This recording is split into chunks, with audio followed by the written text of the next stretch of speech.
Your remote job that you can do remotely from anywhere in the world says you can't do it from Mexico. And your remote job that you can do from anywhere in the world, and that your contribution is the same no matter where you contribute from the world, says that you need to be on the Mexican pay range instead of the U.S. pay range. Now make that work. Work it out.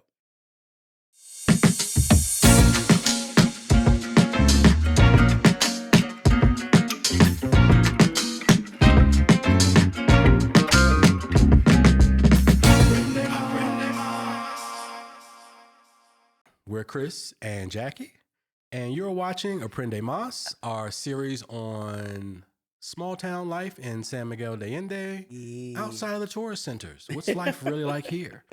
Yeah. Hi, everybody. Yeah. Hey, good morning, good afternoon, and good evening. Good to see you again. Last episode, we talked about housing, why we kind of chose to live where we live, needs and wants. Now we're going to get a little bit into money, income, how we make money here, the things that we left behind, money. Yeah, oh my God. The things that changed when we got here, money. So yeah, like we said before in the beginning, like we kind of left everything. We got rid of the house. Well, we're actually just getting rid of the house now, but that's a whole different story. Another episode. But basically liquidated the house, got rid of everything. And you actually happened to get rid of a job, not by choice. It was not by choice. Yeah. No, it wasn't. I was like, okay, ooh, remote. All right, we got this. Have my little coins, and we just thought we wanted to translate that and take it on with us to Mexico. And I was very open, and honest with my management, let them know, hey, these are our plans, right? And we'd like to take this. I like to take my job and continue that in Mexico on our next move. And HR said that Mexico was on a do not work list. There are a few countries in the world if you work in a certain sector. So for me, I was in finance. So I want to say Iran, Iraq, Russia, obviously North Korea. Right. Mexico was one of them as well, where they will not allow their work to be done. Yeah, and I will say that being open and honest is an ongoing theme you're going to see today. And for us, it did not pay off. It was weird. There's the alternate option of getting a VPN, not letting folks know that you are in the place that you are. And we've read that. We have not done that. We have not done that. But literally, it's been on the news. Well, we've read that. It's an option for you to do, do it at your own risk. But, I think for us, being open and honest and, feeling like we thought we had companies that would, support that move. And they didn't necessarily support it in the way that we had wanted them to support it. Correct. So, make your own decisions about how open and honest you want to be about where you are located on this earth. But we all know COVID has proven you can do a job from anywhere at any time. Anywhere. Not that's the only thing to consider, but, Right. Anyway. Right. So we came down with just my income and just my job. I pretended to be retired. Keep going. Yeah. So what did you really try and do as far as to replace that income when we got down here? Like, what was sort of your path to figuring it out? Yeah, no, good question. So I tried to stay retired, but it didn't work. No time to retire yet. Sorry. We ain't got it like Big that. fella was like, nah, sis, you've got to clock in. You've got to do something right. So I think I really tried what they tell you to do, go to so-and-so job finder, the remote kind of work, from home websites. Also, there are international companies, right? So I went to the international companies to see if I could get a position there. And it really was just turning up donuts. And looking back a year later, I do know that I wasn't looking as hard as I needed to. You know what I mean? Hey, but don't make the funny googly face. I could have told you that. Well, but I'm going to say this, though, and I'll be, very candid and open with you guys. 1 month before we moved here, my brother had passed away. Mhm. So I really emotionally wasn't, you know what I mean? Like I didn't want to work. I really wanted some respite time. Right. I Right. really did. And it was like, again, thinking about all those things that were weighing on you when we made that decision to move, you know, political environments, violence environments, COVID and all that. And then you Missing lose my your brother. boys, lost Lloyd. You Yeah. know, the kids had kind of just grown up and kind of left the house at that time too. So Right. dealing with that separation anxiety. So it was a lot kind of weighing on you at one time. Yeah. But I will say one thing you probably don't remember is before we actually left, you had done English as, what is it? Teaching English as a second language. Yeah, that's true. That's so you true. did get that certification done. They call it TEFL. Yeah. TEF like Frank L. Yeah. Yeah. Teaching you had English to, as a like, first power language. through getting that certification done. Yeah. Which you now have the certification. I am certified Yeah. to teach. So like that's always an option. A lot of people take that option too of teaching English as a second language online or even in person. Just because, you know, English You is can the make most some- dominant language in the world. That's and correct. Tons of people want to learn it. Yep. And they want to learn it around the world. Yeah. So it is something you can literally do remote. Like you could be in 24 hours a day. Yeah, seriously, you could be in Mexico and teach in China. Yeah. So it's a real thing. Yeah, that's true. Thank you for that. Yeah. Yeah. Yeah. So, you know, doing the, you know, monster.com, Indeed, all that stuff. Like, I think we all try that. I don't know how many people out there have success If with it. y'all got it, hired through those. I've had very little Let success us with know. it. You know, a lot of jobs I think you find through people you know, word of mouth. Oh, my boy over there says we got a spot open that you might fit into. Yeah. And I think that's kind of was the key for you of just, hey, I've been doing this job hunting thing, but I actually know people that might need some help. That may need help. That's that correct. have their own businesses, and you start reaching out to folks. Right. And, you know, how'd that work out for you? Right. So after I, came back to my senses, and you did let me know, sis, it's time, right? So I actually just reached out to my network. I want to say I just put out it was a straight Facebook post. Hey, does anyone need any virtual assistance? Period, point blank and simple. And so one day I had 0 jobs. The next day after that post, I had, I think, 3. You were Jamaican. I went to Jamaica, like, man, I don't want to work that hard or that much. So, but thank God, look, thank the Lord. On one hand, your salary could support that time off for me, right? And that transition period, right?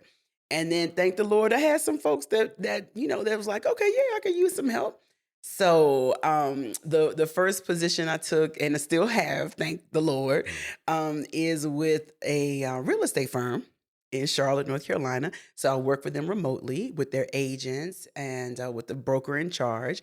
And locally on the ground, when I'm needed, I can take my culinary experience and chef over at Casa Elm. Yeah. Shout out to Michelle, thank you. So yeah. So that's really what I've been doing to make my coins and earn my keep. To me, it's a mirror of, I think, Mexican society as a whole. Like, you will find people here hustling What? every day, all day. Pepitas, gummy bears. You got to make it work. You got to make it work. You Like, got to there's a eat. lady You got to who work. actually down on our corner sells clothes. Usually like Friday, Saturday, Sunday, she'll be out there just selling A secondhand local clothes. thrift store. Yep. But during the week, I also see her in front of the school selling snacks to the kids. Really? I didn't know that was the same lady. It's the same lady. And it's a snack table. It's a little snack table, and she has Juice boxes, snacks. when the kids come out of school, you want a little sandwich, a little drink, whatever. You gotta get your hustle game. You gotta get your hustle game on. Yep. So whatever you gotta do to kind of make a dollar, connect. Wow, I didn't even know that was the in same Mexican lady. society, like that's what they do. And it's easier too. It is. It's not a whole lot of red tape. Yeah. Unless you want to rent out a building or a restaurant or a shop or something like that. Other than that, it really seems to be honestly, very even to do easy. that, like, it's not even that much of a red tape. Yeah. Like, if you got the money on the spot, you sign the contract, you got a space. That's true. And okay, go make it happen. That is so true. Now there is all kinds of tax laws and things like that Gotta pay your taxes. they find ways to get around if they need to get around. But in general, like, you gotta do what you gotta do. And on my end, I had to kind of do what I had to do too, because I had a 6-figure tech job. Felt like that's plenty of money to kind of get us through. spoke with my job to begin with and said, hey, again, open and honest, want to move to Mexico. We already had people working in Mexico. Right. Let's be clear. There are people working in Mexico, to India, to Ukraine, around the world. Right. So there was no reason to try to... international, fully remote company. Fully we remote. Had people working in Philippines, all over the place. Yep. So I did my due diligence up front and said, hey, we're looking to move to Mexico. What I need to do to get everything in line, made sure, hey, my pay is going to stay the same. That's what I want to do. Right. Because we had plans. The flagpole, up the chain. We had plans. Right. Everybody signed off on it. Everything was all good. And then once I got here, it was an entirely different story. Within 6, 7 months Probably or so? 6, 7 months. So we had, pay was unchanged for about 6, 7 months. And then all of a sudden, HR folks was like, oh, I forgot to get it signed off by the head of HR. And we needed to move you into the Mexican pay scale instead of the U.S. pay scale, which means I now no longer make 6 figures. Right. It was like a 40% cut or so? It was a lot of money. It was a lot. It was a lot of money to lose. And again, once you're here and you're established, and I like my job. I'm not even mad at my job. Like everything else other than that one situation for me is gravy. I love it. I don't want to move anywhere else. Yeah. I'm a person who gets into a job, into a house, a home, a place, and I get comfortable. I just want to, make myself feel like I'm there and it's home. Right. But again, you're in this situation where your money is fluctuating. So not only is my pay fluctuating, out of your control, the power of the dollar is fluctuating at the same time. So like, if I can give anybody any advice, live beneath your means. Yeah. Have enough cushion so that if something does go wrong and your money isn't solid, some folks move down here with retirement income or Social Security and that stays the same. It doesn't really change. Right. But you might move down here, you might lose a job. You might, switch a job. Your pay might change. Right. You never know what's going to happen. Right. If anything you can learn about, not only just moving to Mexico, but just moving. Period, right? It really is like life in general. It is sort of kind of lifey. Live beneath things are going to change. means. People are going to throw things at you. There's going to be all kinds of stuff going on that you're going to have to weather. Yeah. Don't upgrade your lifestyle just because you got to increase. Right. And, once you get here, there's going to be a ton of reasons why you might want to go back home. So I could have gone back home and kept my pay the same and went back and paid the exorbitant mortgage we were paying, live on that same, basically go back to what we left. Right. Or you can kind of stay here and figure out, okay, how can I make this thing work? Right. Because there's always going to be something here that's going to throw a wrench in your program that's going to make you say, hey, maybe I should go back. But if you're really committed to being here, there's always solutions. Yeah, that's true. Medication was a big one for me. I'm a kidney transplant patient. Finding my medication was really difficult. It took me a couple months to figure out where I can get this medication from. And now that I have it, everything's smooth sailing. Yeah. But that could have been a reason to go back. Yeah. So now just realizing that, make sure that you have as much cushion and anything that you really need in life as much as possible. Mm-hmm. So keep that rent low as much as possible. Try and keep your income as high as much as possible. Make it as easy as possible for you in case something goes wrong, that you don't have to pick up and kind of carry everything back home. And we all have different reasons why we came. So maybe going back home isn't an issue for you. Right. But we really didn't want to go back to that environment we were in. Right. So it's really important for us to make sure that we figure out a way to make it happen as we're here. But can I say something? The decrease in salary, right? We were hit with that, but our standard of living still didn't change. And that's crazy. You know what I mean? Like, that's really crazy. Yeah. Nowhere in America, in my opinion, y'all can correct me if I'm wrong, where you can get a 40% decrease in your salary and you don't have to move. Yeah. Right? Yeah. I mean, for the most part, they say normal, average Americans are 2-3 paychecks away from homelessness. So just imagine cutting your salary like that. You could never keep that mortgage. We could have never kept our mortgage payment up. No. Period. Yeah. Right? So yeah, that still says a lot about the quality of, I don't want to say quality of life necessarily, but the affordability.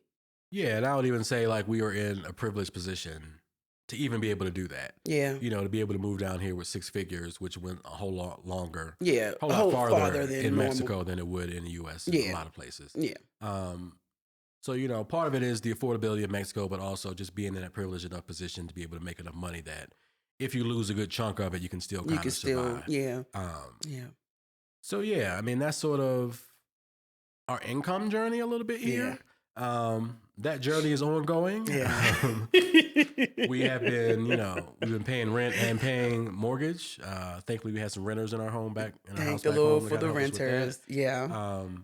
So yeah, one of those things we're doing is right now is finally getting that house off our back. Like the house is kind of It's gone. about to get sold. So that's, gift and a curse at the same time because, as we said in the beginning, like that was supposed to be the forever home. That was the one. Yo, that house was bad. Yeah. The house was bad. Yeah. But I tell you what's better is sort of the life we have here now. Yeah, that's true. And the life that we can kind of build going further with just a better cost of living and a better lifestyle. Correct. Because I'm a believer that our latter will be greater. Yeah. I believe in the Lord. And so our latter will be better. Yeah. It's going to be greater, Yeah. Because we're doing it for the right reasons. Absolutely. Safety, peace of mind. And we were young parents, right? So if anyone out there raising children, y'all understand the soccer fees, the baseball fees, the braces fees, the fees on top of the fees, and just life in general, right? And we weren't able to really have that 401k stacking cash savings program like some people have. Yeah. And so now we're on the other side of that, having adult children. So now it's like, okay, how can we make those numbers work where we can sort of kind of make up for that lost time, right? Yeah. So we're doing it for the right reasons, because we want to still be a blessing to our families. Absolutely. But living paycheck to paycheck and all that America has to offer, no thanks. I think we do better here. Yeah. So again, hopefully this information is a blessing to you and your family about, what little bit we do know about living in San Miguel here. Again, we're Chris and Jackie. This is our series Aprende Más. Hopefully you learn a little bit from it today. I think maybe next time we'll talk a little bit about doctors and medicine and hospitaling and all that kind of stuff. Oh, enferma. Yeah. Getting sick. Is, staying healthy. A big question for a lot of people because we all have our illnesses and our sicknesses that we carry with us that we need to take care of. And there's something going around this winter on both continents. Y'all please be in both countries. It's the same continent. Yeah. I'm so silly. Y'all be safe, okay? Wear your mask. It's okay. Yeah. And cuidate. I'll beat you to it.